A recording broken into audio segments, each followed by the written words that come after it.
YouTube, what's going on? It's the Bad Wolf. All right, so thank you guys for all the support on this channel.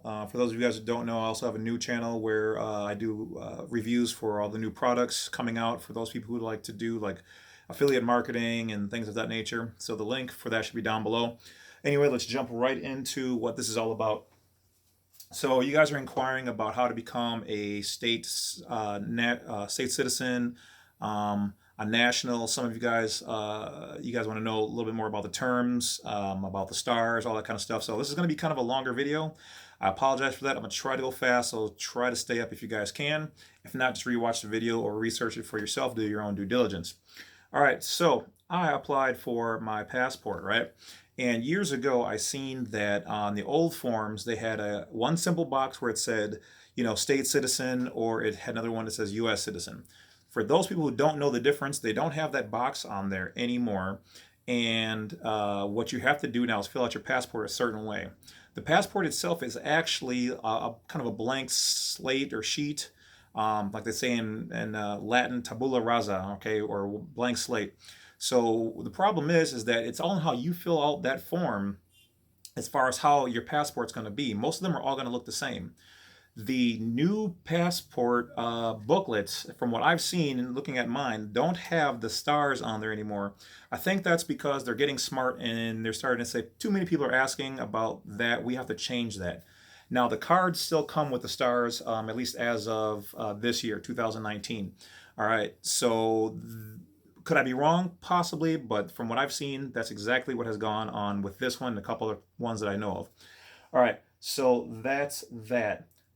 Now, let's talk about the stars. Okay, so the stars basically do have meaning. Your first one are for like people who are like from other countries who become like naturalized. Your first and second one are naturalized, kind of like people. You come here, you take your citizenship, you get them, your 1 or 2 stars. All right.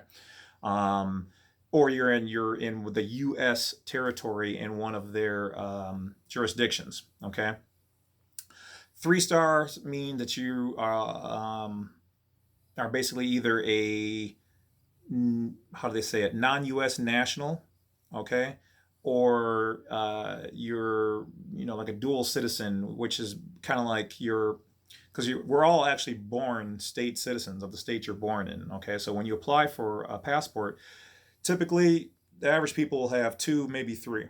Okay, internally, they know the difference. Most of the time, you won't see them. The new books don't have them. Like I said, the cards has them. I actually applied using the information from USFL and Copper Moon's site, Moonshine Seals, and got mine. And I got 3 stars on mine. All right. So after contacting the company and writing them, most of them getting back to me, the one lady who she didn't go on the record, but she said basically she wasn't 100% sure, but she knows that higher dignitaries typically have 4 and 5. So 4 and 5 is where you want to be, I guess, if you're trying to become a fully fledged national, because if you're 3 stars, you're basically considered red flag or in the middle. So you're almost out of the matrix, if you will, but you're not quite out yet. So if you get pulled over with that, they may let you go, but they also can still hassle you because you're still basically in their jurisdiction. And for those people who haven't watched any of my videos on jurisdiction, you should really go back and check those out, because it all really starts with that. The reason why people are getting away, these cops are getting away with, things and certain people and whatever else, is because of jurisdiction. If you're outside of their jurisdiction, you can't be, I don't want to say touched, you still can't commit any actual crimes where you break actual laws. But as far as statutes and whatever else, a lot of things go away, we'll just say, but you can't really be bothered by that. But I also wouldn't go out and try to, make them pay attention to you, okay? They can still make your life rough. So that's pretty much that, okay? So that kind of gives you a quick, brief rundown about the stars. So if you fill out the information the correct way, you should be getting 4 or 5 stars. Okay, so that's the goal. So that's even where my goal is. So even though I'm telling you guys this now, this is hot because I'm just coming across some of this information. And I totally thought I had everything filled out. But it's the little sneaky things that they do to keep you inside of their jurisdiction. So let's go over a couple. because it's key. Now I've got this one already kind of filled out, and obviously it's my real information, so I'm not going to just put it up there. But if you're following along, you've got your DS-11. This is for somebody who already has your passport and you want to update yours and you want to become a state citizen or a national. Okay, on the bottom of the form, if you look in the declaration area, it's going to say, I am a citizen or a non-citizen national of the United States. Okay, now most videos you watch, you'll notice that they left out the word America behind it, because that's what brings you into, if America's there, then you're of the Republic. If it's not there, it's the private nation that is called the United States. They own that. Okay. So what that is you're basically like, you belong to like a private group. Like if Microsoft said that, hey, we're the the United States of Microsoft. That's basically what it is. Okay. They play around with the words in a certain way so that they can keep you trapped as a 14th Amendment citizen. All right, which was created years ago for blacks, minorities, people of that kind and caliber, because they want to keep them as slaves. Okay, and that, and using the word employee, make you a federal citizen. Okay, that's why you have to pay taxes and all that good stuff. All right, so going over it, so you got your DS-11 out. Make sure you sign it in black ink only, because don't give them any reasons to try to reject it, because they will. Okay, so these are the little things that I believe you should do. These are the things that I've researched that other people have done. This is how my current one is going to be submitted. When it comes to putting your name on there, put your name on there, but don't capitalize it. Especially don't put it in all large letters, because that really puts you into their jurisdiction. The first letters being capitalized, you don't really have to make them small. You can put capital if you want. I'm just going to put mine in small because I want to make sure that they know that I am far away from the all caps name as much as possible. Is that super important? Not particularly, but that's just me. Do what you want to do. Some videos, people never even said anything about it, but if they play around with capitalizing in all caps, then let's just, play the game too. All right. So the next one, line number 4 says place of birth. Now, if you notice on here, it says city and state if in the U.S. Okay, so that's kind of a trick right there. I had done that in my last one. I put my city and my state on there, and that, I believe, is what they also use to pull you into their jurisdiction. Because if you look at the next part of it, it says or city and country. Okay, so I put my city, and the country I live in is the United States of America. All right. Number 5 on here, it shows that people are saying to put all zeros. Don't put all zeros, okay? Because then technically that's considered fraud, because you're putting in actual numbers that aren't yours. All right. I would highly suggest, and once again, in watching all this, do what you want to do. I'm just telling you how I'm submitting mine. This is for educational purposes, so check out other videos, see what they have to say. I'm just giving you my 2 cents on it. Put your social security in there.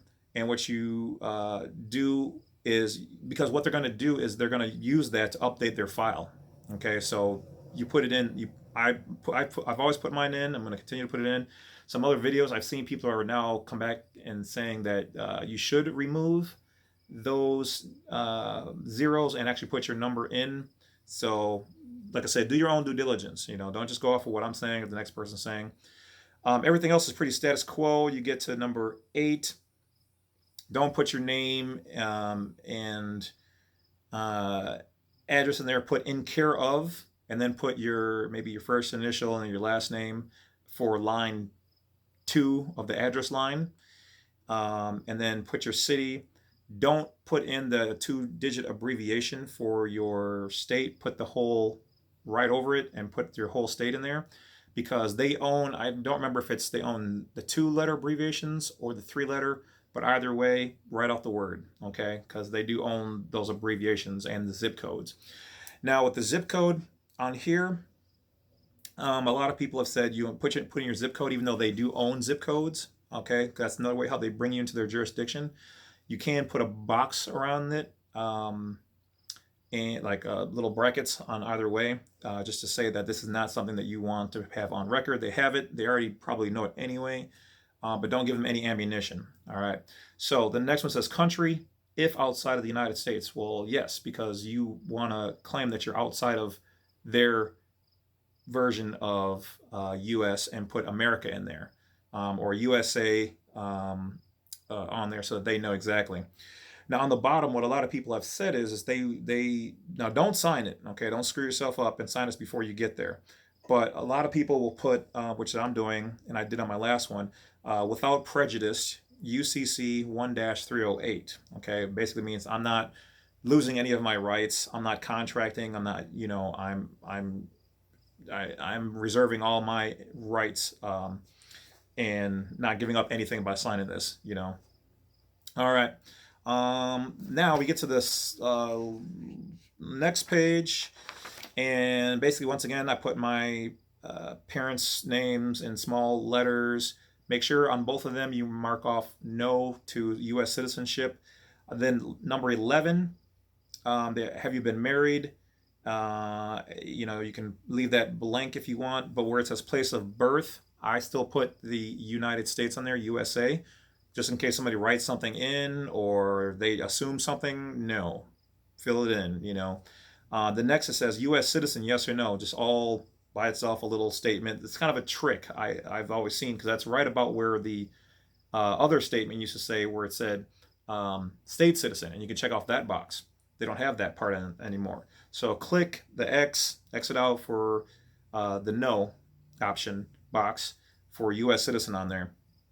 From there, the basic other information is pretty much the same. Number 19, put rule-free delivery on there. And then you're going to put your city and write out your state. Once again, don't use the two-letter abbreviation. And for the zip code, put all zeros in that. That shows that you're outside of their federal zip code. So like I said, the first part of the application where you put the zip code, that's just for your mailing. Okay, so that's not really bringing you in. That just says that your mailbox is within their territory, because it is. But here, where's your permanent address? This is where you live. This is where they bank things off of. Okay, so put all zeros in that. That means you're in a rural free delivery zone. You're not within their territory. After that, it's all basically just easy. Put in your information if you have an old passport, yada, yada, yada. Now, here's a tricky thing that I didn't see, okay, is when you actually read down through the, where it says stop, continue on page 2, do not sign, right above your signature in the declaration box. Now, keep in mind, do not underline anything. Do not change the wording in there. They will deny you, okay? Don't mark anything in there other than where it says to at the time, okay? So you can, like I said, you can put in what, without prejudice, UCC 1-308, or all rights reserved, above your signature, but do not put your signature or anything else, especially messing with the oath. They take that very seriously. Don't do it. All right. But if you read through it, it'll say you are agreeing to either still be in their system as a citizen or a non-citizen national. Okay, so a little higher up or a little over, but still in their jurisdiction. You get to the middle and it says, unless you use or attach an exemplary statement. Okay, now this pertains to the statement on the passport where it says it's under acts and conditions. If you read that, you're actually supposed to cross out all the things in there that apply to you. Yeah, I know, I had to say this a couple times. If you read through it in detail, which nobody reads through all the little writings, but I did. I went through this thing 100 times because I'm trying to get this right for this last time. And yeah, it says if any of the below mentioned acts or conditions have been performed by or apply to the applicant, the portion which applies should be lined out, and a supplementary explanatory statement under oath or affirmation by the applicant should be attached and made part of this application. So basically, what you're supposed to do is attach your own explanatory statement saying that I am a national, I am a state citizen of the state in which you live in there. I, under oath, agree, confirm this information. You can look up some of this online. Section 302 of Public Law. Was it 94-341 of Acts, or 241? And basically, you're going to make your own statement saying exactly what you are. Okay, so be careful in how you write that. Be careful in how you do this. And once you have it done, go over it. Make sure everything is legit. It can be just two or three sentences. I so and so am saying I'm a state citizen of blah blah blah, and not a 14th Amendment, U.S. citizen. I'm a citizen of the United States of America, a national of my state. And then what you're going to want to do is, at least bare minimum, go and get it notarized so you have a witness there for your statement, stamp it, and put that in loose paper with explanatory statement on the top of that form, and have it with this. Don't staple or do anything until they either do it or tell you. And then you're going to put that in together. All right. And that's how you're going to put in there. Now, I'm pondering if you should still cross out their stuff over here. But the way they have this written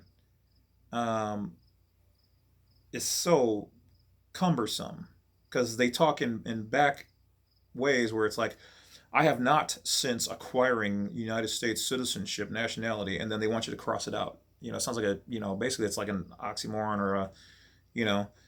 So I'm going to just put the paperwork notarized with your signature on there should supersede that statement anyway. So that would be my advice for those people who are trying to get out of the matrix, who no longer want to be under the jurisdiction of the United States. Get your passport done the right way. This is my second one. I had one done years ago, and that's when I came across the actual thing about a state citizen on there. But since then they removed that. So when I redid this one, they only gave me the 3 because I still was tying myself to their jurisdiction unknowingly.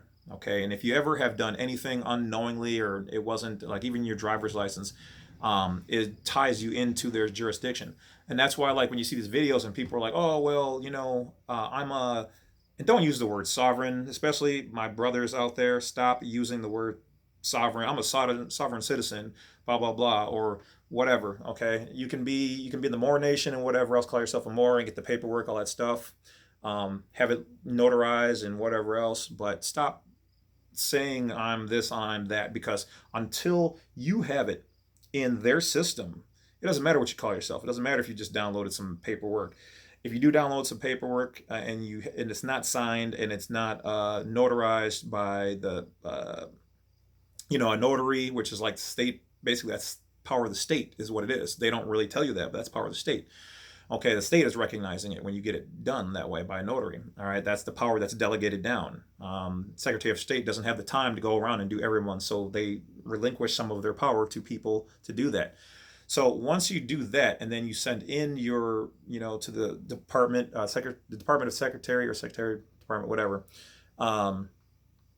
that's when you can get basically not really notified, but recognized as having your nationality changed. Okay, there's other things like you don't want to just say I'm going to relinquish my citizenship to the U.S. Okay, because then they can consider you technically stateless.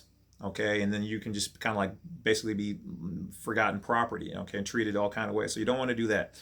So all you're doing here is you're basically saying, I want you guys to recognize that I've always been a state citizen, and I'm going to continue, and I'm letting you know I'm a state citizen. I'm no longer a 14th citizen by doing this. So you've got all your rights and privileges, even more so, because in fact you're actually, a national. You have sovereignty over those lower systems. Okay, but don't call yourself a sovereign. Don't And then now this is up to you. I personally am no longer with driver's license. I rescinded that. I gave that back to them and closed it out by getting a state ID. So that closed that off, because you can't have both. Once my new passport card comes in, that's another thing too. Just talk about the pricing on that. Once that comes, that'll be what I utilize, because I will be traveling. Okay, you have a right to travel as a national. Okay, Now, as far as pricing, I think it's like $30 for the card, which is way reasonable. I got the book and the card. I think the book was like 96, like $90, $100, something like that. And then the post office hits you with like another 30. I think it's like a $30 charge in there. So be prepared for that. They typically want you to do it in cash. Um, um, have your paperwork ready. Have your IDs ready. For some of us, you'll have to turn in your old passport books and cards to do a DS-11 to update it. But that's basically about it, guys. Um, I can't think of anything else. If I do, I'll just make another video and update it. But that's where I'm at with it. Everything I've done before got me up to this point, and it was good. I've watched other people's videos, and so I'm just trying to clarify a little bit because it seems like everybody has like just pieces. So hopefully this puts everything, a good chunk of it together for you. So, but once again, thank you to Yusuf L out there. Thank you to the other people out there who are, underground grassroots of this and helping all of us who are waking to, find that hidden knowledge. All right. So that's about it, guys. Thanks for watching. Hopefully this helps you guys out. If it does, don't forget to hit that bell, like, and subscribe. I would appreciate it. And if you're into other things, check out my links down below. That will let you see what I'm up to and stay in the loop. So that's about it, guys. I will make another video after submitting this soon and let you know if I got the card, because that's all I'm going to go with. Because you really only need the book if you're going to be traveling outside. The card is good inside of the state, or not the United States, the land mass. If you get the book, you can then fly, overseas or whatever else. All right. So if you're not planning on going outside the United States of America, the physical land, then all you need is the card. If you're going to go out, then you need the book. That's how it goes. So my world travels, well, maybe in the future, but right now all I need is the card. That's just me. So do what works best for you guys. As always, be wise. And for legal purposes, this is entertainment only. And do your own due diligence, not even with just this, but everything you do in life. All right, so stay woke, get your mind right. Talk to you guys later. Thanks for watching.